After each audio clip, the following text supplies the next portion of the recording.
Welcome everyone, Costine here with a discussion about the future of Total War Warhammer 3 DLC.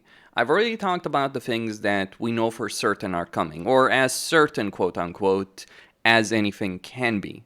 Now, when you have pretty much 5 sources, 6 sources, multiple sources of information, all saying the same things and sources unrelated to one another, you can be pretty certain that at the very least, the company is thinking on doing it. Whether or not they will, that does depend. We are looking at DLC that's probably going to be released every 5-6 months. Depends on who you ask on that. Like, worth saying, Shadows of Change took 5 months from Forge of Castors, or just about 5 months. So remember that they can release DLC every 5 months. It can be longer, it can be faster. I think they do have an incentive to release stuff faster right now because financially they're not doing so great. But regardless, that's just speculation on my part. So we do have things that we know for certain. We do have things that have been mentioned in the past but may have been scrapped.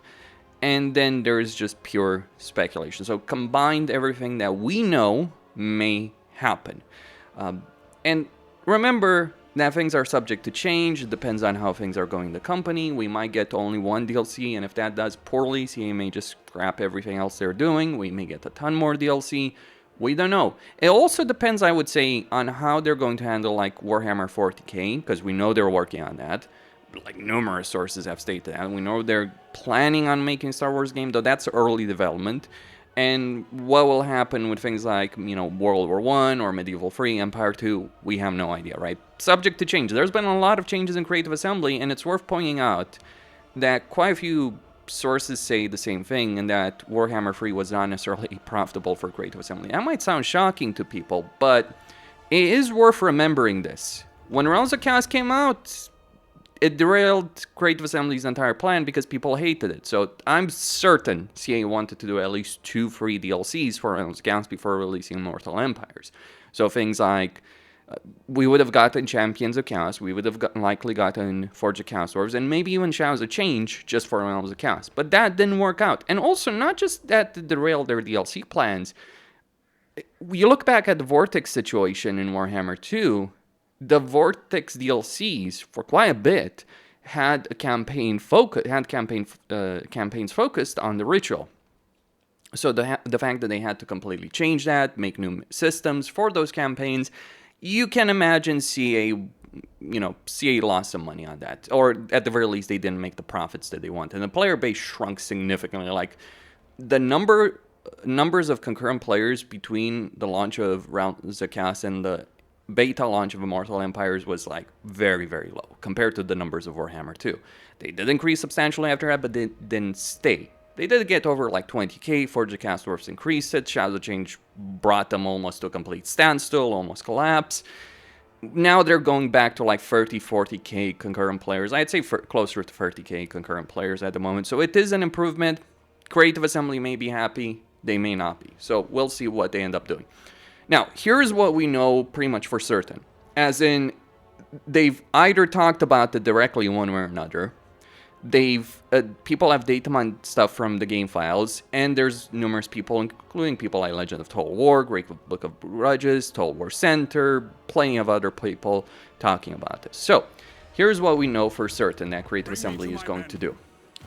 They are going to release a Cafe DLC. And that Cafe DLC, based on all that we know, is going to include the Monkey King as a paid lord, the Fire Dragon as a free lord, and also the Ogres. How much are they going to rework for Cafe? How much are they going to rework Ogres? That's obviously the open question, but we're going to get Manir, we're going to get the Fire Dragon, we're going to get the Monkey King. That is the next DLC.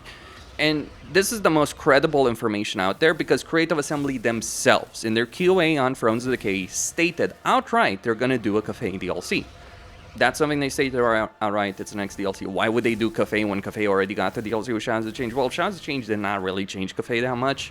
So I do feel like they are in need of at least of a soft rework, not a complete rework. Maybe not on the same level as the Dwarves, for instance, or an Empire, but they certainly need a rework. Ogres absolutely need a full rework. So that's one thing. So we're going to get those. I am really curious about the price. Because if they are asking $25 for people for 2 paid lords, that's not going to go down well. They've already increased the price substantially. It's worth remembering this. Champions of Chaos is already a pretty substantial price increase.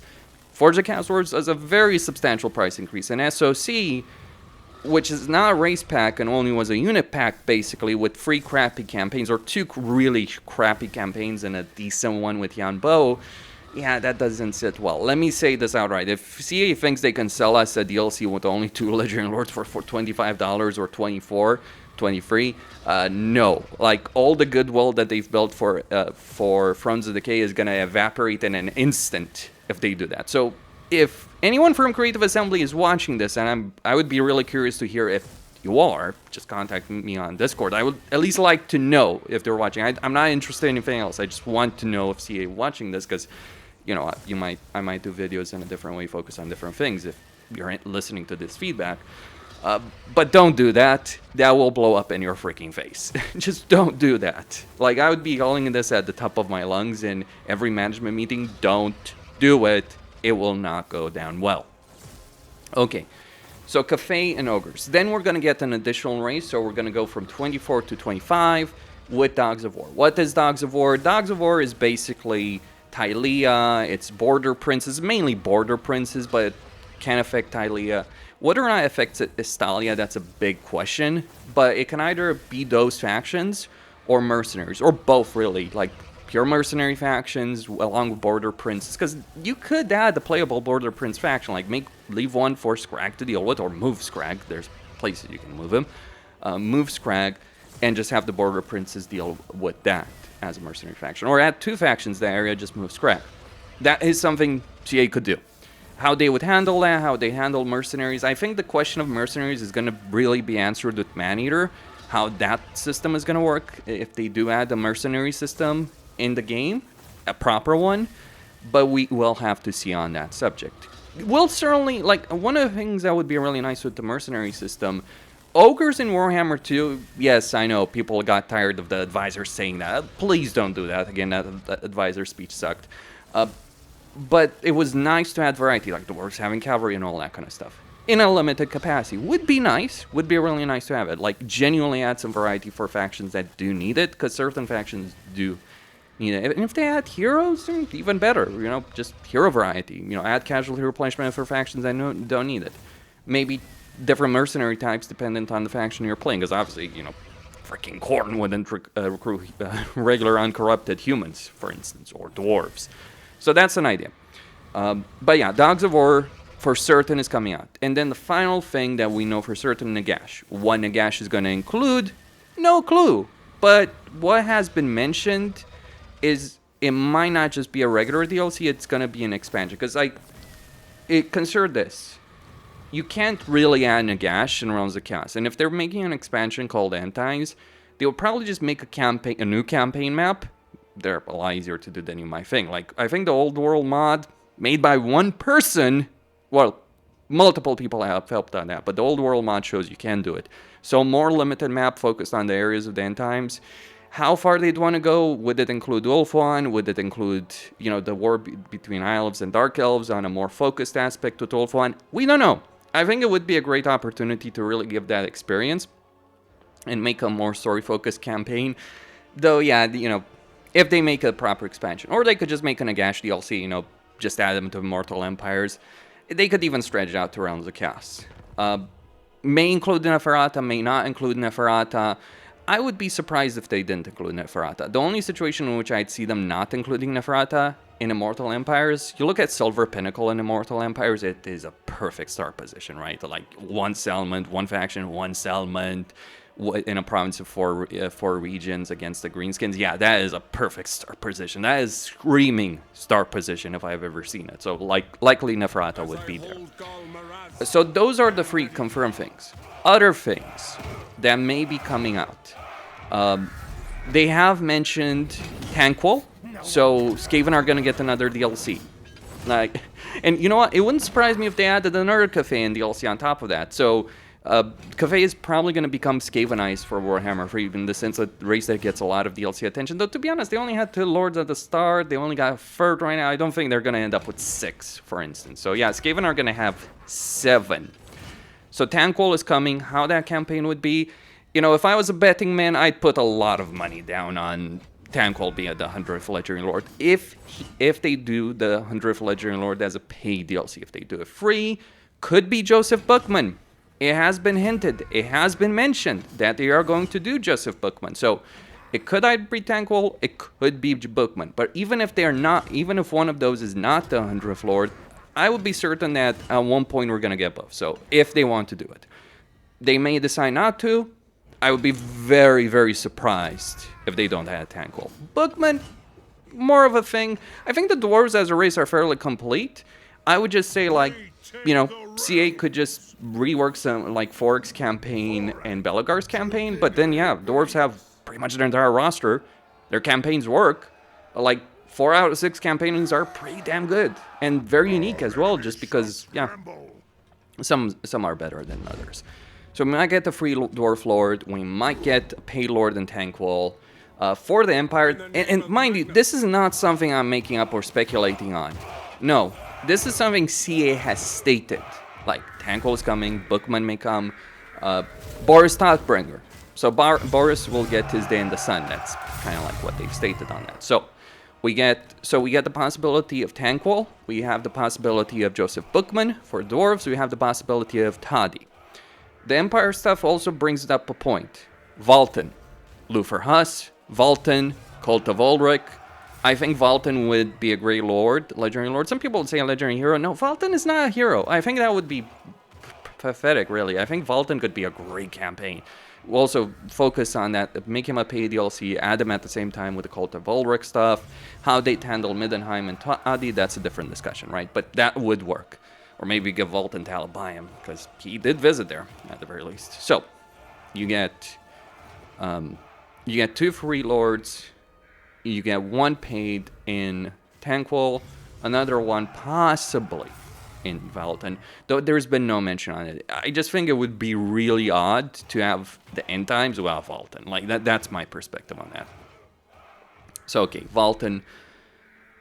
For other stuff, in terms of other stuff, that's where it gets complicated. Some people maybe have mentioned a Hobbit, basically, DLC. Well, not a Hobbit, but a Moot DLC. Maybe an ancillary, maybe a lord, maybe a hero, not even a lord. I'd be really surprised if they got anything more than that.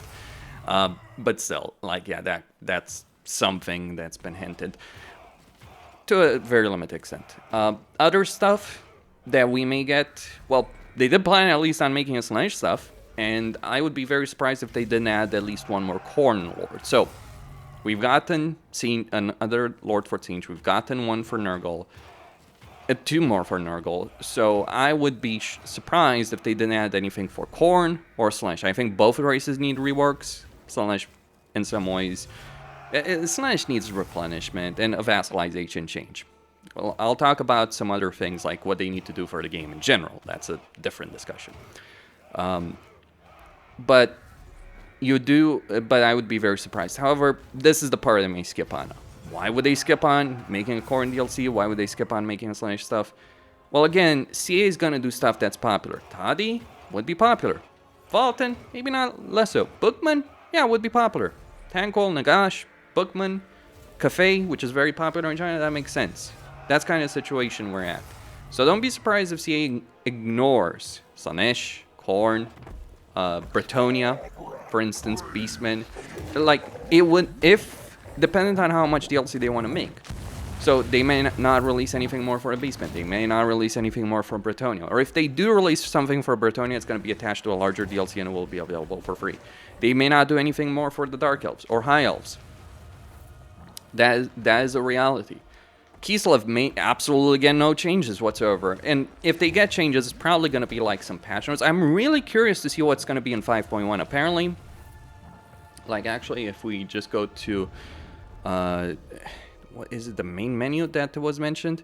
I saw a mention, like, they're going to add that legendary hero for Khorne on the 31st of May. So we're going to get that in a couple of days, and that's probably when 5.1 comes out as well. Probably. Don't quote me on that. I don't know for certain, really. But that's kind of what I've heard. So I'm really curious if they bring any kind of like economy changes for any races and all that kind of stuff, because a lot of races could benefit from very simple changes to economy, like improve the Vampire Coast economy. They're a much better race. Simple as that. Like just flat out. Improve Kislev's economy and devotion. Like a single guy, like to give you an idea how easy you can fix a lot of these issues, like Kislev's economy, devotion, supporters, a single person was able to improve that, and he had absolutely minimal modding experience or no modding experience before he did that. He showed me those mods and I played it with him. It's a much better situation.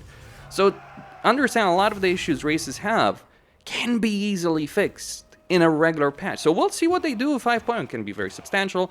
I think that's going to set the tone really going forward. Like, is Fronzike a one-off or are they committed to doing better? Like, that's what we need to know as a community. Because if they're committed, they're going to improve their reputation.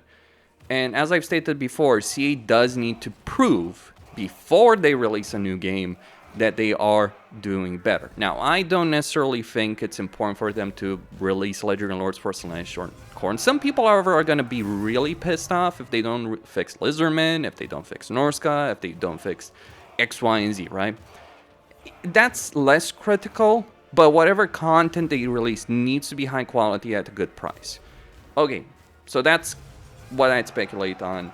I wouldn't expect anything for Warriors of Chaos. I wouldn't expect anything for Siege or Slaanesh. They could. There are possibilities. But, you know, we might sooner get a Greenskin DLC. Greenskin is a very popular race. Beyond that, what would I say CA needs to do? Not what I think they could do, not speculating, not leaked or anything like that. Well, a lot of people talk about AI. Here's what I'm going to say to people complaining about AI behavior. Play on higher difficulties. And I'm not just saying that because of the cheats. The AI behaves differently. You set the battle difficulty in campaigns to very hard. The AI is going to be more aggressive with the resources they have, not modded. Use auto-resolve mods to get rid of the benefits the AI has. I really think they need to consider how auto-resolve works for settlements, how auto-resolve works with armor. So auto-resolve changes, siege changes. If I was betting money, I wouldn't expect a siege change. It's crap. They're crap, they're boring, they're dull, they're not interesting. The worst battles in the game. They need to make sieges more interesting. They're not. The rework fell flat, the buildable towers are crap. Lots of things they can change there. Small things, like, I'll just give you an example. Small freaking things. One of the things I would like to see, for instance, in terms of game settings, allow me to be able to put guard mode on melee units and range units separately, because I don't care about guard mode necessarily on melee units or, skirmisher units, but I do care about it on my artillery. I do care about it on my ranged infantry, because I don't want them to move from position, but I don't care about it for other units. So it's kind of annoying having to constantly switch on and off in every battle, because you either enable it by default for all units or you disable it by default for all units. So that's, it's just minor stuff. That kind of minor stuff that's kind of annoying. Improvements to AI, improvements to Siege, all that kind of stuff. Those are some like quality of life changes they can make. And improvements to the vassalization system, because the way right now, vassals are just really boring. Give us more interaction with them. Give us more ability with them. Maybe give us actual control over what they build, how they build, all that kind of stuff. That would be a great system, I think.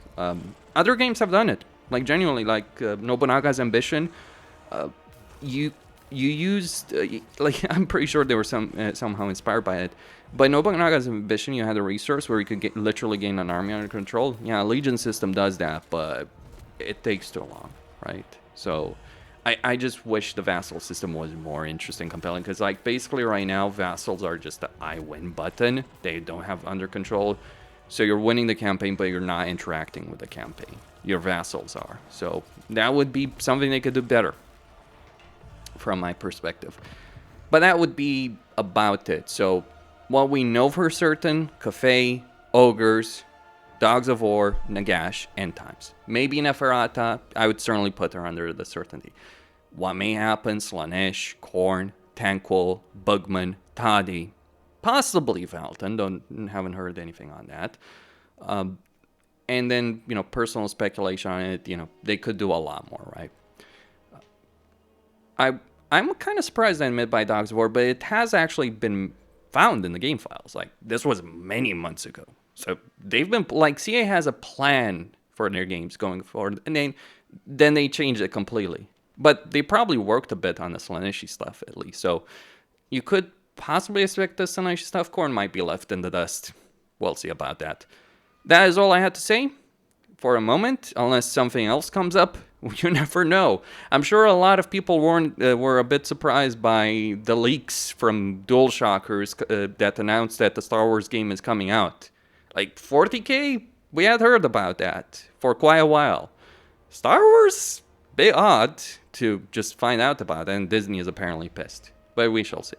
Let me know what you guys think, what you guys would like to see, what characters, what races, all that you would like to see improved and all that. Like, I would really like to see a Lizardman improvement, an Illustria improvement. By the way, talking about quality of life changes, improve freaking jungle. Also, the climate situation for campaigns, like, please improve the climate situation. It's a bad system. It's always been a bad system. That's all. Stay tuned for more.